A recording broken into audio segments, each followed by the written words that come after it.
Primero que nada, buenas noches y bienvenidos a la sesión que tengo el día de hoy el agrado de impartirles, que gira en torno a nueva normalidad, desafíos y oportunidades por la crisis del COVID. Adicionalmente, quisiera extender mi agradecimiento a las personas que están organizando este evento por haberme invitado y espero que lo que hoy les voy a compartir sea de mucho provecho y también de su agrado. Bueno, empezamos. Entonces, para poder hablar de esto, quisiera organizar un poquito cómo voy a dividir mi presentación. Primero voy a hablar un poquito de qué ha sucedido, de qué va esto del tema del COVID en el Ecuador, etcétera. Un poquito aterrizar las cifras. Luego vamos a analizar brevemente el tema del mercado laboral en el Ecuador. Después, el desempleo en las personas más jóvenes, más que todo. Y para cerrar, algunas recomendaciones y conclusiones relacionadas. Pues quisiera empezar diciendo que, bueno, no se trata solo de sobrevivir a la crisis, sino de verla como una oportunidad. Creo que esa es la parte más importante del tema de una crisis. Solo es de valientes. Ese es el pequeño punto que debemos tomar muy en cuenta. Y pues bueno, cuando hablamos del COVID en el Ecuador, tenemos estas cifras que son complicadas, estas cifras que son fuertes, que si nosotros las vemos y nos hubiesen preguntado hace un año si íbamos a estar pasando algo así, definitivamente hubiésemos dicho que no y que Dios nos bendiga. Entonces, vemos ese tipo de cifras y nos alarmamos muchísimo. Vemos este tipo de gráficos donde se muestra la evolución del Ecuador en términos de casos confirmados y vemos que a hoy, o a 15 de agosto, tenemos más de 100.000 casos confirmados. Y también eso nos lleva a ver cuáles eran las provincias con un mayor nivel de contagio. Teníamos a Pichincha con cerca de un 12%, a Guayas cerca de un 50% y a Manabí con un 7%. Esto estaba a 1 de mayo. Luego las cifras se van cambiando un poquito, aplicando estrategias, metodologías, tomando decisiones difíciles. Claro está, esto siempre con prueba y error. Y hace que Guayas pase de tener el 50% de su población prácticamente infectada a tener cerca de un 20%. Pichincha, al contrario, subió. Y eso nos dice que el caso de Guayas, o el caso específicamente de Guayaquil, no sé si habrá hecho bien o malas cosas, pero lo que sí logró fue aplanar la curva de contagios, disminuir el nivel de personas contagiadas en el territorio que ellos manejan. Y también ustedes tienen un poquito cómo fue el tema de los casos por género. Vamos casi a la par en ambos géneros, y también es importante ver que si así estuvo en el Ecuador, en el mundo las cosas no fueron muy diferentes. Las cosas en el mundo también se vieron bastante complicadas, bastante distintas a lo que nosotros hubiésemos esperado en una realidad normal. Entonces, ¿qué hizo el gobierno? ¿Qué medidas tomó? Primero que nada, tomó la decisión de hacer toque de queda, tomó la decisión de hacer que ya no sea competencia nacional, sino de cada COE cantonal, qué semaforización se iba a tomar, qué medidas se iban a tomar, cuándo se iba a prohibir la venta de alcohol, cuándo se iba a reaperturar restaurantes, cuándo se iban a retomar las fiestas, las reuniones sociales, todo ese tipo de eventos. Y más que todo, y creo que a ustedes también les ha afectado, cómo se van a manejar las clases, a nivel básico, medio, secundario y a nivel de universidad. Entonces, todo esto de aquí son algunas medidas que van acompañadas del esfuerzo de la reducción del gasto en el presupuesto del Estado.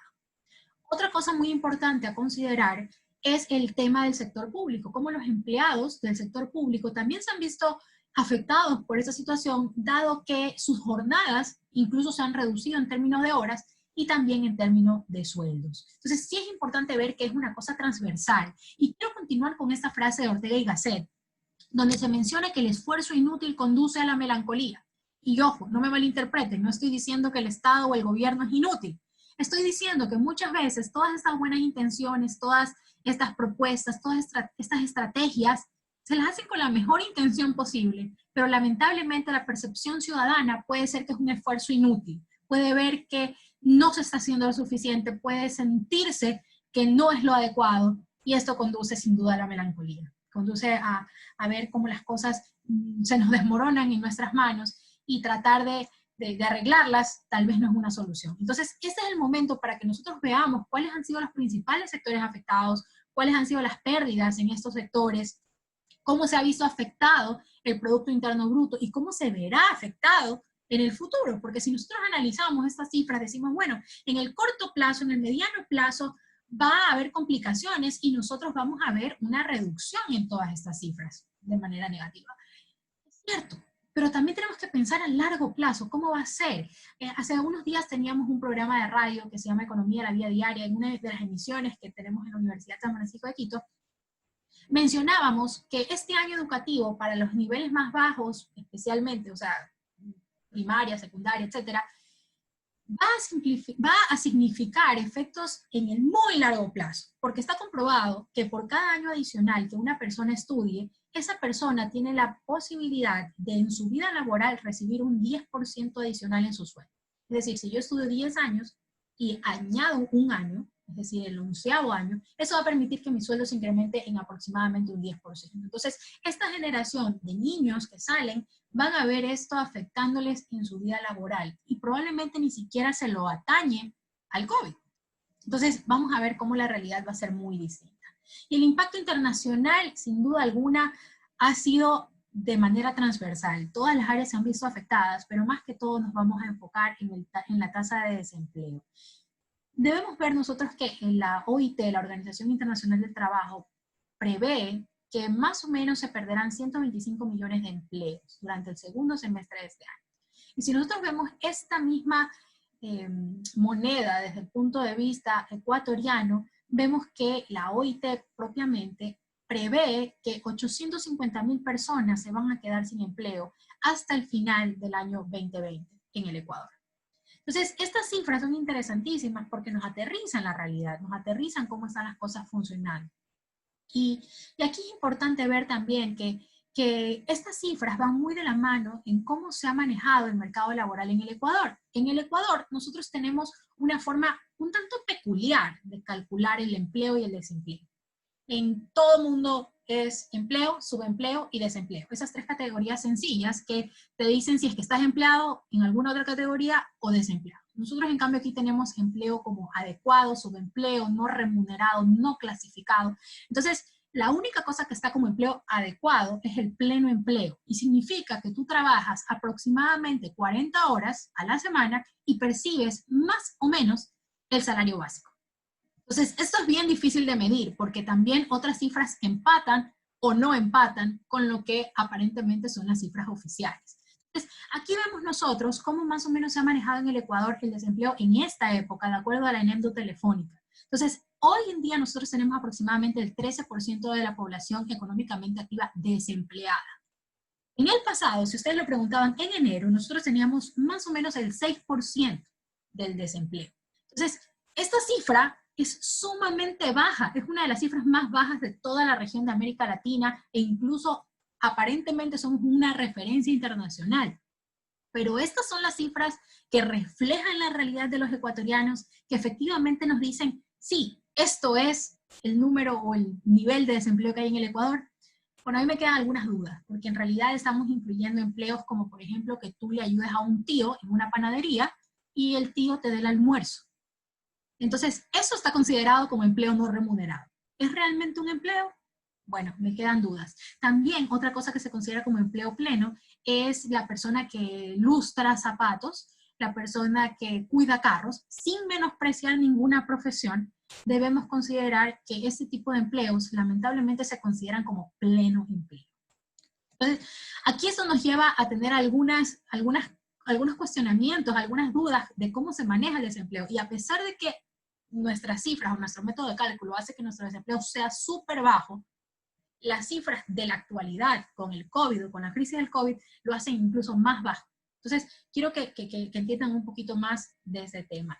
Y otra cosa importantísima, y lo explica Pablo Lucio Paredes en una revista que se titula Coyuntura, que tenemos en la universidad. Si quieren acceder a ella, pueden ingresar en la página web de la universidad y la van a poder encontrar, porque quisiera citar algunos datos que nombra Pablo Lucio Paredes. Él nombra que, por ejemplo, teníamos 8.1 millones de personas en la población económicamente activa. Hoy tenemos 7.6 millones. Otra cosa importante a considerar es que dentro de esa población económicamente activa tenemos a la gente que también está desempleada. Y se creía o se analizaba que eran aproximadamente 300.000 los desempleados dentro de la PEA. Y hoy son más de 1 millón. Entonces, si estamos hablando que hay menos PEA y hay más desempleados en la PEA, significa que hay menos personas empleadas o menos empleos utilizados. Entonces, ¿la situación es complicada? Sí. ¿La situación es difícil? Sí. ¿La situación es más complicada para los más jóvenes? También. Aquí vemos cómo es el desempleo de acuerdo a los grupos de edad y vemos que entre centennials y millennials tenemos aproximadamente el 70% de la población desempleada del Ecuador. Entonces, esto de aquí nos hace sacudir un poco y decir, bueno, ¿y qué vamos a hacer entonces? Entonces, aquí yo les he querido mencionar algunas cifras relacionadas con los más jóvenes. El 17% de los más jóvenes perdió su empleo durante la crisis sanitaria y el 23% de estas personas también ha tenido una reducción en la jornada laboral. Entonces, esto aquí nos hace también ver cómo buscar empleo, cómo eso nos va a afectar en el largo plazo. Miren, aquí ustedes tienen un gráfico que les menciona a nivel internacional en términos de hombre-mujer, en términos del nivel de ingreso, cómo se ha visto eso también afectado. ¿Y por qué les afecta? Aquí yo tengo algunos puntos, no los voy a leer, pero aquí algunos puntos nos mencionan cómo a los más jóvenes se les considera como la parte más flaca o la parte más frágil del hilo. Y ustedes saben que el hilo se rompe por la parte más delgada. Entonces, esto de aquí nos lleva a pensar que los jóvenes son aquel grupo que en teoría sería más vulnerable y las mujeres jóvenes serían mucho más vulnerables aún. ¿Y por qué son la parte del hilo más floja? Bueno, primero que nada porque se utiliza mucho el tema de empleo informal, porque los años de experiencia son bajos, o por obvias razones, por la edad que tienen o que tenemos, y por la protección laboral que hay o no hay, por la escasa protección laboral que habría para este grupo de la población. Otra cosa importante y que más bien es ver la moneda, pero desde la otra perspectiva, es el analfabetismo digital. Porque, a ver, estamos hoy en una situación en la que el Ecuador y el mundo están complicados, que el desempleo ha subido, que la crisis económica se nos viene a la vuelta de la esquina. Entonces, ¿qué hay que hacer? Sin ser muy optimistas, sin ser charla motivacional, tenemos que ver qué alternativas hay, qué desafíos nos estamos enfrentando y cómo los podemos voltear para que más bien sean oportunidades. Hoy en día tienes a dos personas, dos empleados. Empleado A, una persona con mucha experiencia, 10 años de experiencia, una maestría, múltiples certificaciones y cursos, y adicionalmente tiene trabajando en la empresa 5 u 8 años, queriendo ganar sueldo básico, lamentablemente para la situación del país. Y por otro lado tienes a una persona, el empleado B, que recién tiene 6 meses trabajando, recién se graduó y tiene unas cuantas cositas que adornan su currículum, unos cuantos cursos, unas cuantas certificaciones muy pequeñas. ¿Por qué? Por su edad, porque recién acaba de salir, pero lo que sí tiene es muchas ganas de trabajar. ¿Cuál de los dos empleados es el más, o al que más fácil se le va a despedir? Ahí les dejo para que ustedes lo piensen y lamentablemente veamos un poquito más la realidad. Pero el analfabetismo digital ayuda, de la población del Ecuador, ayuda a esos jóvenes que en teoría serían el grupo más vulnerable. ¿Por qué? Porque esa es una ventaja. Los millennials y los centennials aparentemente nacieron ya con la tecnología. Entonces, cuando hablamos de tener eso como un plus, no estamos exagerando. Y esto se lo puede ver desde 3 maneras, o lo podemos ver como ventaja desde 3 maneras. La primera, necesitamos una transformación digital. Antes esto era una opción, ahora esto es una necesidad estratégica. Y algunos representantes de la Telefónica Open Future mencionaban que está demostrado que grandes gigantes, que hoy conocemos como empresas consolidadas, multinacionales, etcétera, nacieron en tiempos de crisis, nacieron en momentos difíciles. Fueron emprendimientos que poco a poco fueron creciendo, pero que nacieron en un momento difícil para suplir una necesidad. Entonces, ¿cómo será en 20 años ver en retrospectiva y decir, esta y esta empresa nacieron en la época de crisis del COVID-19? Otra cosa importante es repensar la propuesta de valor y la experiencia que tiene el cliente hoy en día. Entonces, hoy en día tenemos, por ejemplo, en los niños más pequeños, tenemos clases extracurriculares, como por ejemplo de pintura, estimulación, tenemos clases de música tal vez, y se las hace a través de plataformas como las que están utilizando ahora para escuchar esta charla. Si nosotros regresamos a la normalidad previa, nosotros tenemos que ver que en el pasado se podía manejar 40 minutos para poder llegar a una clase de 30. 40 minutos de ida, la clase de 30 y 40 minutos de regreso. Esos 40 de ida y 40 de regreso son 80 minutos que significan recursos perdidos, en términos de gasolina, en términos de tiempo y en términos de costo de oportunidad. Porque ¿qué se podía hacer en vez de estar solo manejando? Y bueno, no es de quejarnos del tráfico, porque el tráfico es símbolo de desarrollo. Cuando una ciudad se expande, lamentablemente las calles y avenidas le van a quedar cortas. Entonces, ¿por qué no utilizar este tipo de alternativas, mantenerlas? ¿Quién quita que estas herramientas hayan venido para quedarse? ¿Quién quita que se les saque el mayor provecho y se las mantenga en el largo plazo? Entonces, en este momento nos ha tocado saltar a la faceta virtual. A muchas empresas se les ha puesto al pie de una piscina, y la piscina, el agua, es la faceta virtual. Algunas se las lanzó y nadaron y salieron y se mantienen. Otras, lamentablemente, quedaron flotando un rato, pero en el corto tiempo se ahogaron. Y aquí quisiera mencionarles un poco los datos de cómo se ha manejado la economía compartida, que ustedes podrán decir que son los grandes ganadores de la crisis del COVID-19. Y aquí tenemos, por ejemplo, Globo, Rappi, Uber Eats, Super Easy, etc. Y yo quisiera que ustedes lo vean más allá. No vean solo el hecho de que se han hecho millonarios a costillas de la crisis. No. Lo que ha sucedido principalmente es que nos han ayudado a sobrevivir. En los primeros momentos de la crisis no podíamos salir para nada. Poco a poco se fueron flexibilizando las medidas y estas plataformas eran las únicas que podían rodar fuera del toque de queda, incluso hasta con algunos privilegios.